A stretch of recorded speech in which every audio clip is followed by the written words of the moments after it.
Well, good afternoon. Officially, it's afternoon now. I know, right? I'm in this always morning vibe because I don't get out of pajamas sometimes Yeah. right now. So, thanks for agreeing to be on Yeah, the I think this show. is the first time I've put on jeans since March, probably. Oh Just boy, this. Yeah. yeah, I'm doing a lot of definitely rotating like three or four pairs of sweats right now, and it's that's about it. I live in leggings myself, so. Yeah. Well, I appreciate you just like being down to chat in these very interesting times that we're in these having to stay home. Yeah, I was really happy to hear you reach out about this. I'm like super stoked to be a part of it. Sweet. Thanks. So like how we met is that you were doing a night at Fractured called For real. Fractured, right? Will Mhm. you talk about maybe how you got involved with Fractured?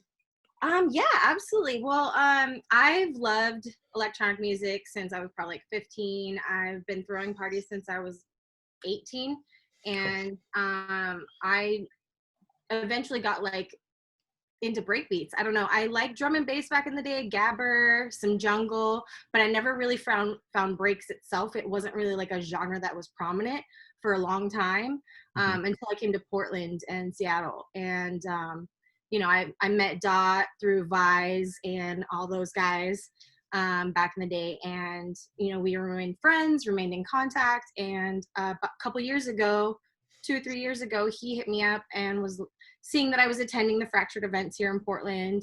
And I guess he was having some troubles with the crew. Something was going on. And so he was like, hey, would you be interested in stepping in and helping out to kind of run the night? I know you have love for the scene. I know you're solid, whatever.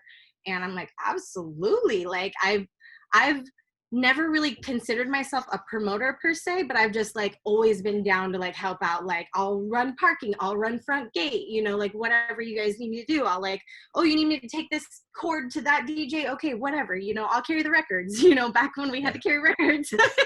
Yeah.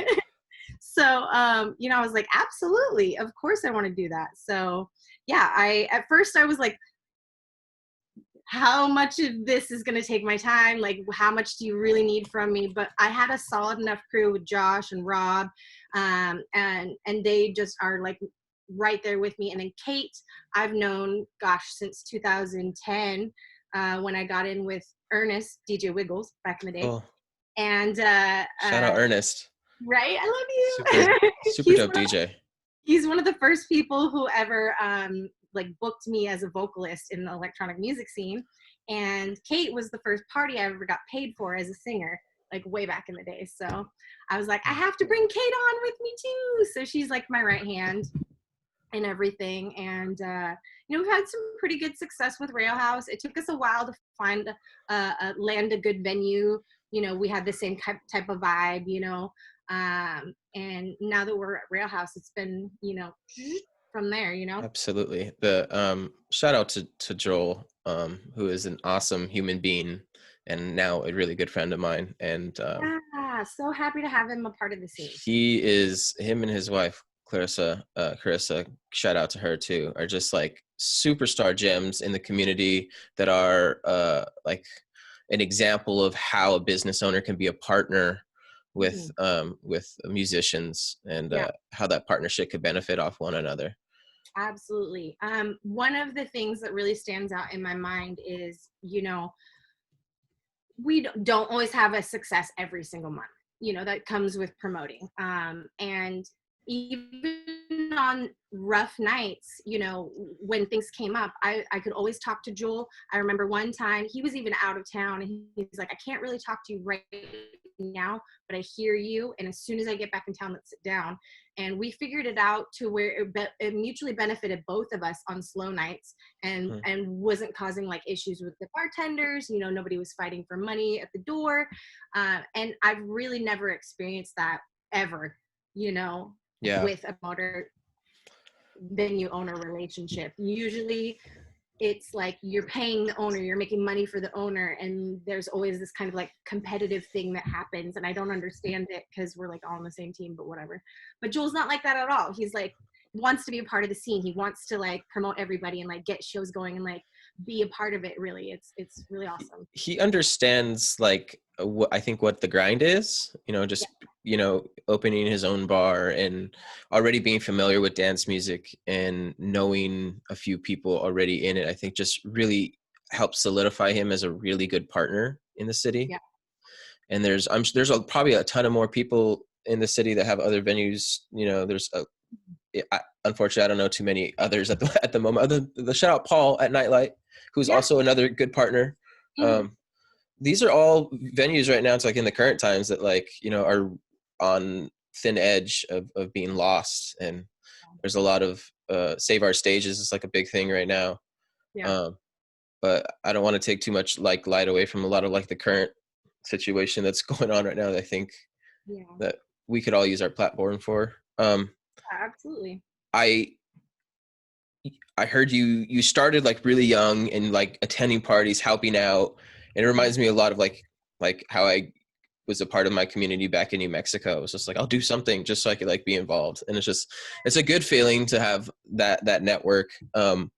And I remember one of the first meetings that we had, it was at Rail House because you were another promoter and I wanted to throw a night there at the time when I started our night. And then also we had another promoter too at that meeting. But it was just cool to like sit on a level with other people, like similar goals, right? And with like just similar interests and artists and musicians, just that in Portland's just a really special place. It's like a small little big town, I say.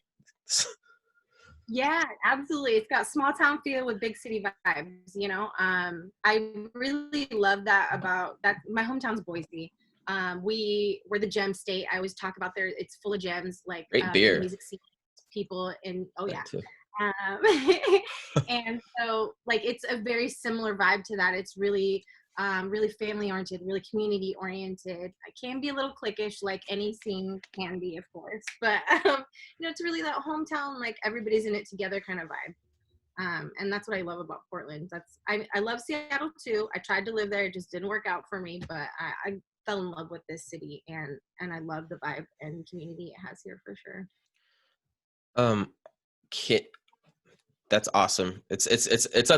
I'm so grateful to be here. Despite what's going on right now, I have to be locked in my house, but like I'm really stoked eventually when stuff starts up again, because I'm pretty sure that when it does happen again, it's going to feel a little bit more special, right? It's going to be a little bit more magical because we've all been reminiscing and just like really thirsty just for some social and like spiritual interaction with each other.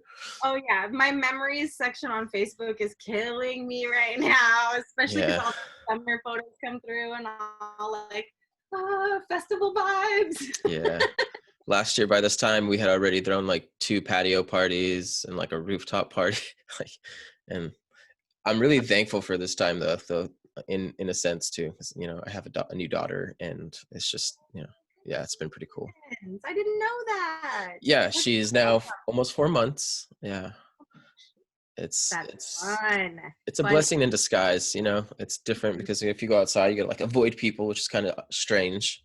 But not for someone who has social anxiety. I'm like, yes. Yeah, it's good for a lot of people, especially like a lot of creatives that are already kind of introverts, and being able to collaborate in a way that when people are usually at work you can collaborate with. I've been doing my favorite part is, even though I'm still working, I'm an essential worker. I work in social work with at-risk youth at a behavioral rehabilitative facility. So they live there. It's residential. They got school there. Everything, case managers, therapists.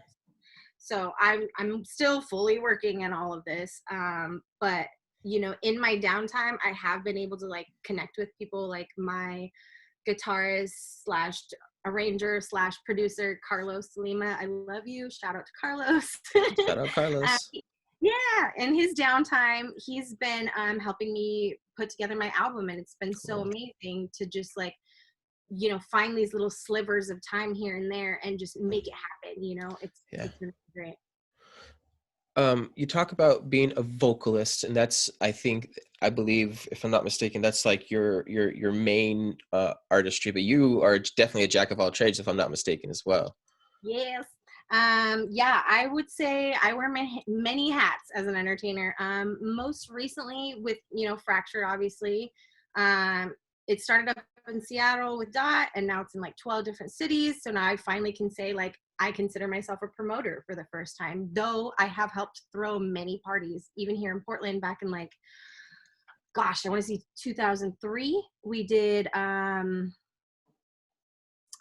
it, oh gosh, it was old school place called Cool School Cafe. I don't know if anybody remembers that back in the day. It was a really long time ago. But we did a show there, and that was like the first show I would consider I threw.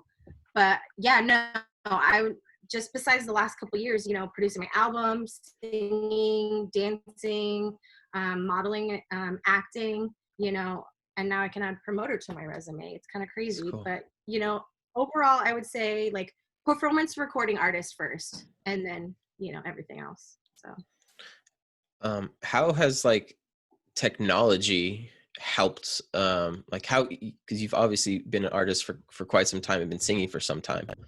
How has technology changed, and how has that changed your workflow? Because I know it's changed my workflow even the past couple of years, just how I yeah, even play music. yeah, absolutely. Definitely. You know, for me, I've always considered myself a pen to paper type of artist. Mhm. You know, I'll sit in front of my piano and I'll plunk out the notes and melody that I like, and I'll sit and write it out. And so for me, switching over to the digital age, it was really difficult. It took me a long time. I'll be really Mhm. honest. Like, going back to school is really what did it for me. I'm going to Full Sail. It's one of the top 25 technical schools for the industry right now. It's a little more expensive, but I think it's worth it in that you get the entire studio set up. My MacBook here, you know, is part of that setup, and it's been walking me through each equipment, each step of the process, you know, how to make templates in Pro Tools and the DAW, the digital audio workstation. I didn't even know what any of that was, you know, like 10 years Mhm. ago. You know, back in the day, the most I got was maybe, oh, hang on, I got volume going on. We're gonna have to cut that for a second. I can't have an echo I can hear. Mm. Um, so as far as like, you know, getting into the digital side of the audio workstations, I always saw, you know, the big Neve consoles in the music videos. And I'm like, oh, I want to sit in front of the board and push the button. And now it's all on a laptop. Yeah. It's crazy to me. And I was an intern at Hallowed Halls about a year and a half ago, 2 years ago.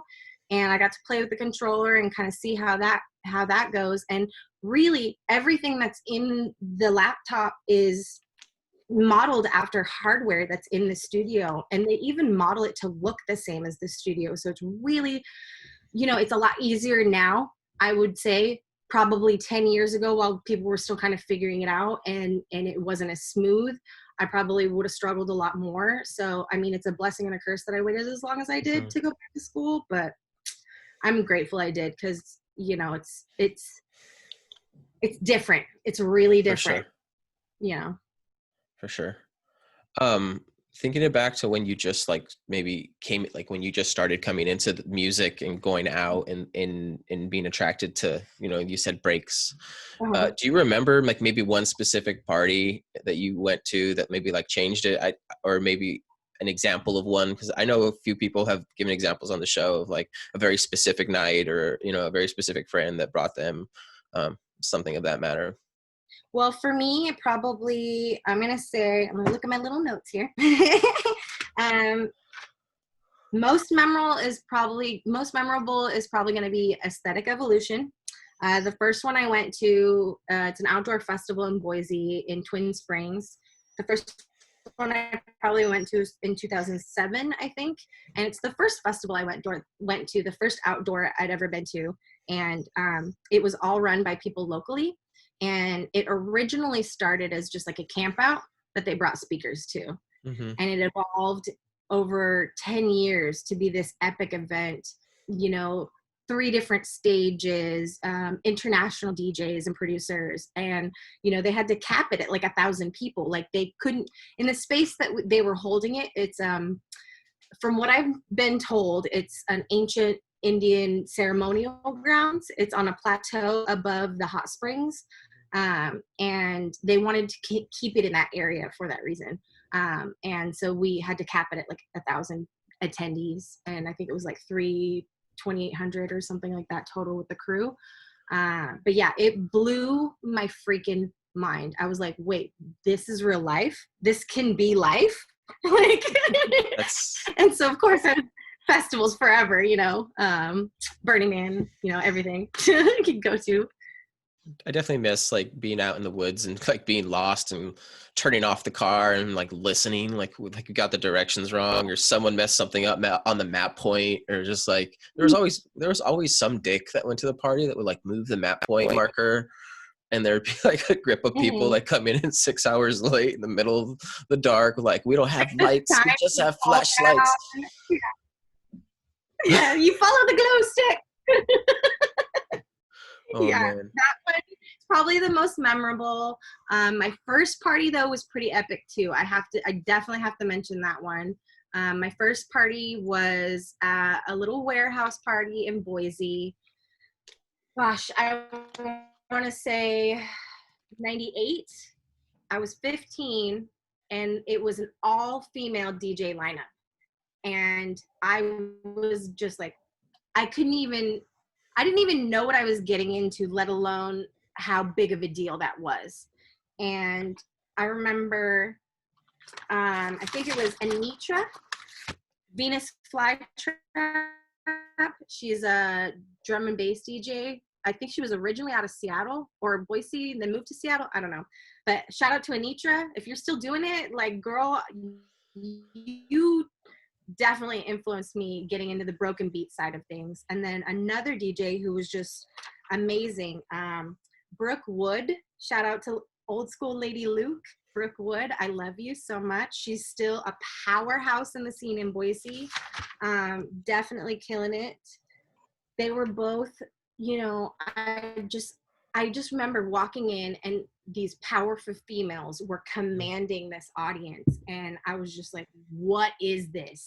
And I ran around and I saw people from different cliques in different walks of lives, just like everybody coexisting and just vibing. It was amazing to me. Nothing like the warehouse parties of the 90s, let me tell you. Like, you phone to get to the directions, to get to the map point, to find it. Yeah, it was crazy. Oh, that's awesome.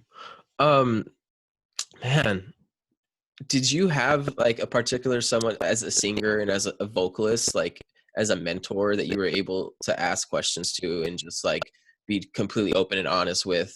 Like I learned from a couple of friends, DJs in particular, that I could Mhm. just like be like, hey, dude, I'm fucking this up.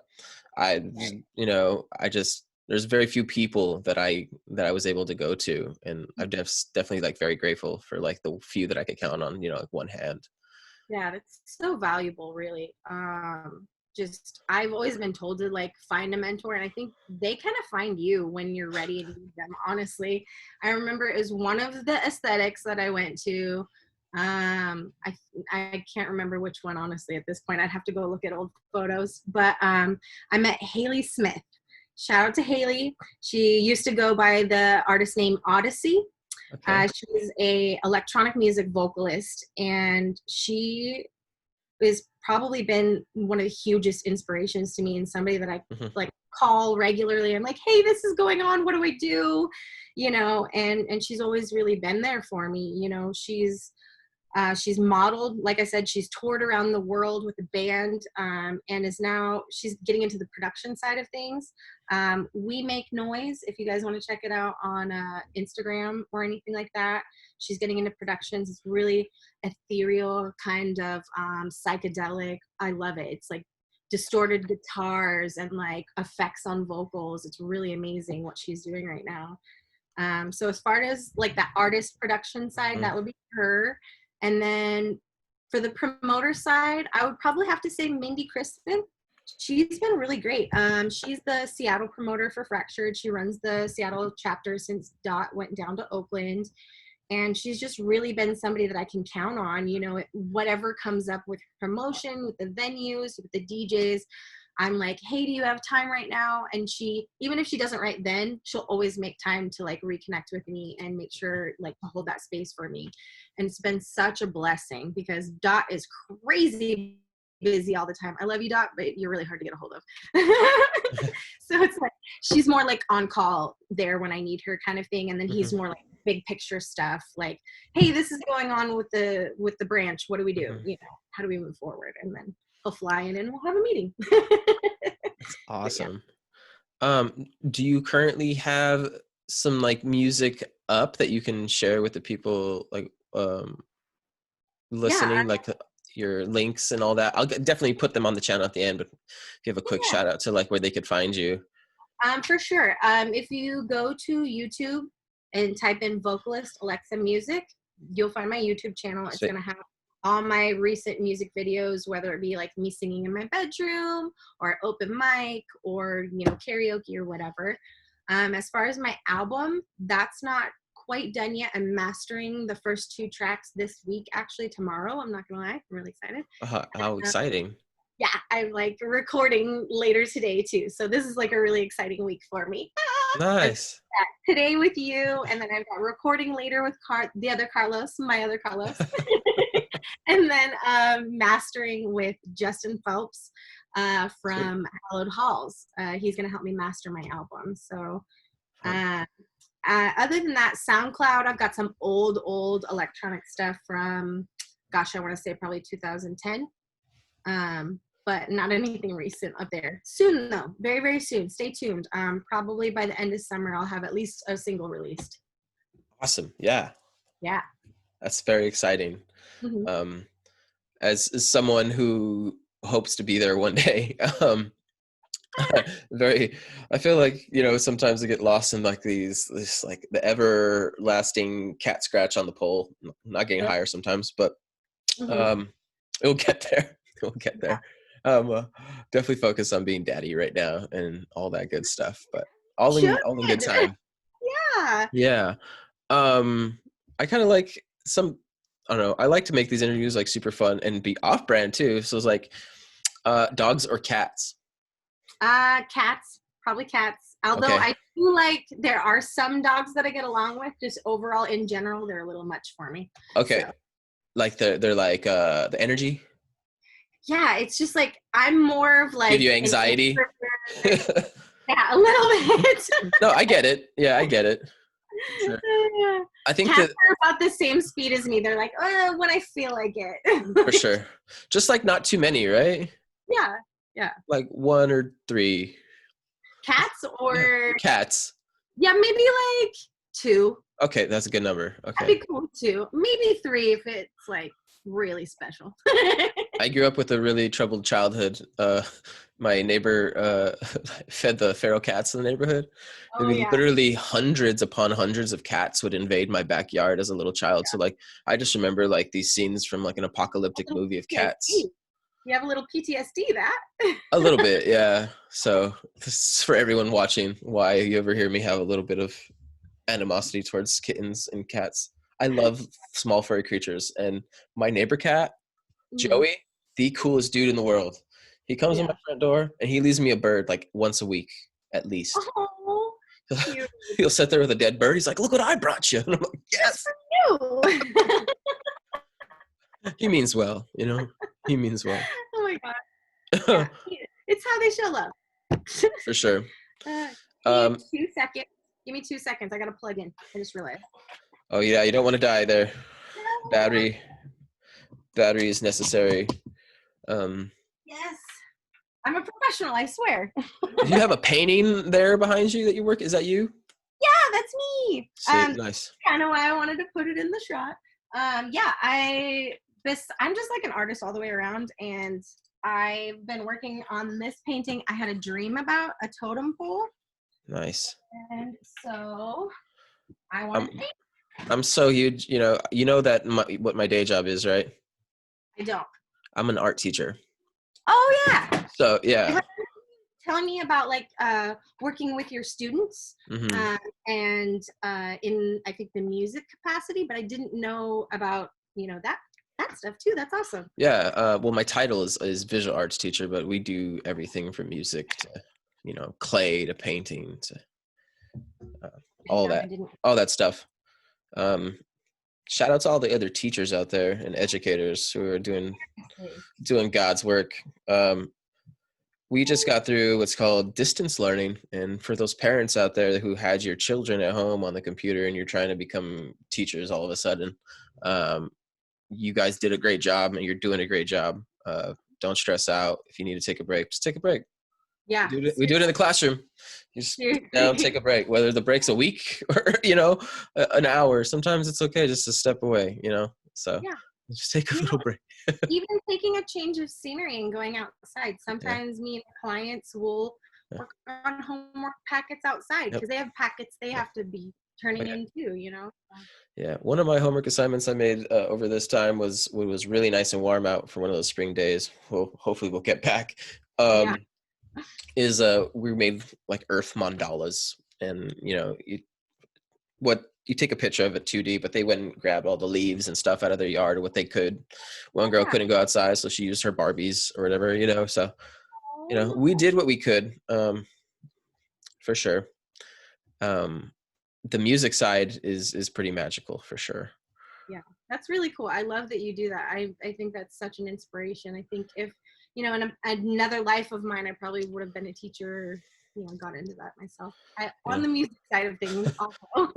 Yeah, I'm currently waiting. We got furloughed, which is essentially, they cut your hours, and so we could take advantage of this like CARE Act right now, but none of us have been paid. So there's, but this is a common story from everyone of all walks of life all over the board in the United States right now. So like, if you guys are out there too, it's all of us hanging there. Hopefully we're all gonna make it out of this okay. My roommate had a similar situation. She got laid off. The owner had to take advantage of some grant that happened, and so now they're just like cleaning the restaurant and doing whatever. But she had a good chunk of weeks where she didn't get unemployment, nothing, and then it all came at once. So it was kind of crazy. She didn't know if she was going to get employment. She didn't know what was going to happen, but finally all came through, thankfully. Nice. That's those are the stories that I like to hear. Yeah, it's gonna be okay. We're gonna make it. yes. So I think that anyone who enjoys like intelligent and eclectic music also enjoys probably intelligent and eclectic food. Yeah. Spicy or sweet? I'm kind of a baby when it comes to spice, so I would have to go with sweet. Definitely sweet tooth, for sure. Like, cut back on my sugar. like some orange chicken. Yes, orange chicken and almond chicken too, or like I've had a really delicious sushi roll that had seared, just like lightly seared ahi and like strawberry slices on top. And that was weird, but I loved it. It was so amazing. Wow. Or like a really good mango salsa on some fish tacos. Oh, so good. Nice. Mm-hmm. Nice. There used to be a taco truck down the road from our house, and he hasn't been there anymore. I'm super sad. Yeah, super sad about it. Yeah. I think this is a good question I'd like to ask people. Pineapple on pizza, yes or no? I'm going to say no. Even being a sweet tooth person, I cannot do fruit on pizza. I don't know what that is about. Because I can't get behind it. It's absolutely disgusting. That's why. It's an abomination, basically. That's why no one should ever do that. If you do, God bless your soul. Oh, heaven help you. Yes. God bless you. I'm not even a fan of just like pineapple in general. So like working in the bar industry, a lot of vomit smells like pineapple. So. Oh man. I'm glad I don't eat too much pineapple, but I don't know if that's not going away soon. Oh man. Smell the shit. Oh man. Being someone who plays music in nightlife and also dealing with bar crowds. Yeah. I tried sometimes anywhere I have to set up a DJ booth that's like not already in a place. Like I try to make a good like projectile buffer. Mhm. In my experience, I've definitely seen and smelled some super wild things. Yeah. Yeah, definitely. Oh man. Yeah, I that's remember one time there was a dude, I could see it happening. I could see it coming. And I was like, I'm gonna go get the mop bucket. And I remember just like as I'm turning away, it went oh all into no. his cup. And he just like set his cup down and walked away. I was like, Oh okay, my I guess. God. Maybe he thought he was making it easy for you. I don't know. That's horrible. I don't know. It was terrible. It's so bad. Oh, I I did a work study in high school where I was essentially the custodian for the public swimming pool next door. Oh God. I'm sure you Um, have horror stories. the kind of chemicals that I was exposed to there with no protection, no gloves, no nothing, just like me in shorts and flip flops and like my summer T-shirt that says like the program. Oh man, Yeah. that place. I've public swimming pools. Everyone stay away. I'm telling you, I worked in one. Yeah, just don't. I'm telling you, the behind the scenes. It's not even the pool. I feel It's the like they have behind the the chemicals scenes. now that keep up. I don't Oh, know. okay. I think they got rid of the good chemicals because that thing burned my foot off at one point. Yeah. Oh man. um, Terrible. do you outside of music, hobbies? Ooh, obviously dancing. Love it. Hula hooping. I've been a dancer since I was really, really little. I've done like so many genres of dancing. I needed something different, so I got into flow toys. Hula hooping was my jam, Mhm. so I love to do that. I love to go biking, swimming. I love to go hiking, roller skating. I recently have recovered from an injury from roller skating. Oh yeah, I'm that not take you great out. at it. Not great at it yet, but it's fun. So, that kind Awesome. of stuff. I like to be pretty active. That's awesome. If you were a dinosaur, what dinosaur would you be? I thought about this one. I would definitely be a velociraptor. Wow. Wow. They're really smart. They are really smart and they will And they, take you out if they're yeah. hungry. It's like you're gonna eat. I'm hungry. I just get these really scary scenes in my head from Jurassic Park. Yeah. Which I heard they're gonna try and make a new one. Oh. God no. Uh, How many do we need? I don't Can we know. get a new plot, I please? don't know. There's too many of them. Yeah. Do you into any? I know you said like you're into like outdoor things, but you into any sports, like official sports style things? Uh, Doesn't have to be team Besides, sports. like in school, not really. I'm not into sports ball. Go team. Like I'll cheer for you. Yeah.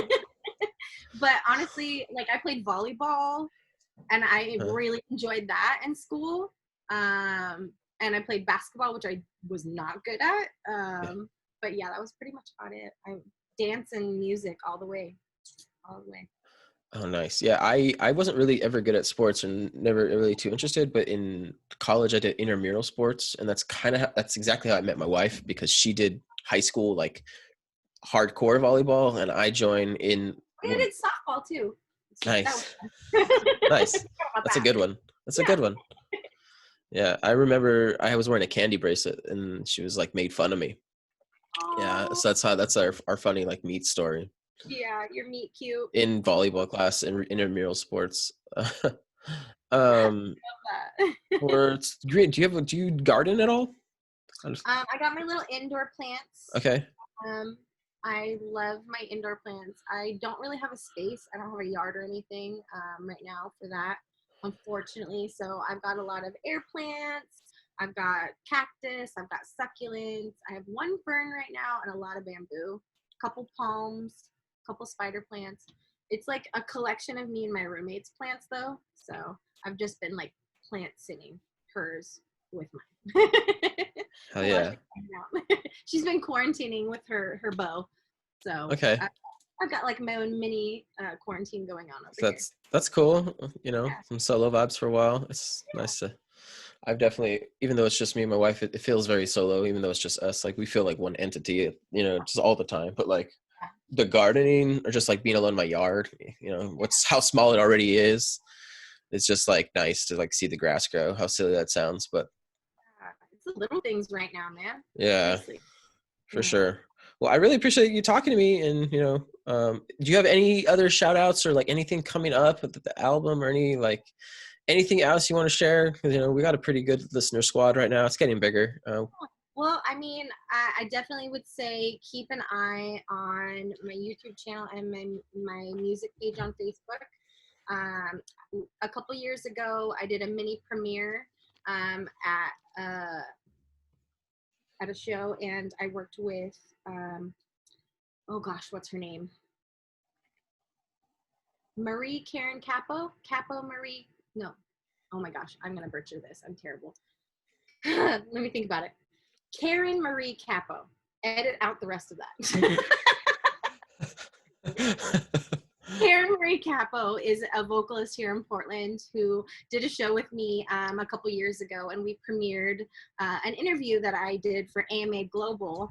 And I think we're finally going to be done with the reshoots and the editing and actually be able to release that this year. So I'm really excited about that. It kind of tells my whole like, where did I come from story, what did I get through to get here kind of thing, and what am I doing now to kind of give back to the community, because that's really, really important to me too. So keep an eye out for that. Keep an eye out for my album. I'm probably going to drop a single by the end of the summer. Hopefully the whole album by the end of the year. That's my goal. And then my next big thing, I'm moving to New York City to do the thing. Oh, wow. Congrats. Cool. Yeah, in November, I'll be heading out to Manhattan is the goal. But I'll take a burb in the area if possible. But yeah, that's my goal. Finish the album this year and move to New York this year. Nice. That's super cool. I got a ton of friends out there. Yeah. Only a few. I think my first cousin actually lives in the city. Cool. Yeah. Yeah. Like, find me. Let's like collab. Let's do all the things. I'm all about networking for sure. Yeah, my first cousin, he lives in him and his partner. They live in Chelsea. Okay. It's super snazzy part of the city. If people are listening, they're super. Yeah, there's probably a lot of people just like mumbling under their breath right now as soon as I said that. But it's okay. Yeah, I'm shooting for like lower Little Harlem, Upper East Side kind of area. I work for the Salvation Army. Nice. For the White Shield Center. The Puerto Rican Day Parade is hella lit, dude. My sister lives in East Harlem. Yes. I love that area. They have a couple facilities in that area, and my goal is to try and like stay in the company and transfer. Yeah. And hopefully make that all jive. So it's a fun place. Yeah, it's a fun place. Well, that's very exciting. All the best of luck, and yeah, that's super awesome. Yeah, thanks for taking time. Yeah, hopefully, when all this quarantine, is all done, we'll maybe see each other out in the real world. Yeah, eventually. I'll let you know when our next Fractured event is. I think we're gonna try and do an online event while we're waiting for things to open up. So keep eyes on the Fractured Portland page for that. Sweet. And yeah, we're gonna hit the ground running. I know I am. Yeah. Shout out to Rob and Roma, who are also really good friends. Super solid people, man. Shout out to Rob, who was like always down to like help run sound and just be like a super awesome champ. And Josh Romo, he does our graphics for Fractured Portland. He's a graphic wizard. Oh my God! Hit up Romo for all your graphic needs, flyers, all that good stuff. Yeah. Well, thank you, dude. Till next time. Salud. I hope you have the most amazing day, and I'm gonna go and change some diapers now. Oh, give your baby and your wife all the love from me. Will do. Keep you posted on stuff, dude. Yeah, we'll do. Hopefully, we'll get this uploaded tomorrow morning, and it will be there for everybody. Cool. I can't wait to share the link. Yeah. Shoot me your links as soon as you can. When you get a chance. Yeah. Definitely will do. Sounds good. Thank you. Bye.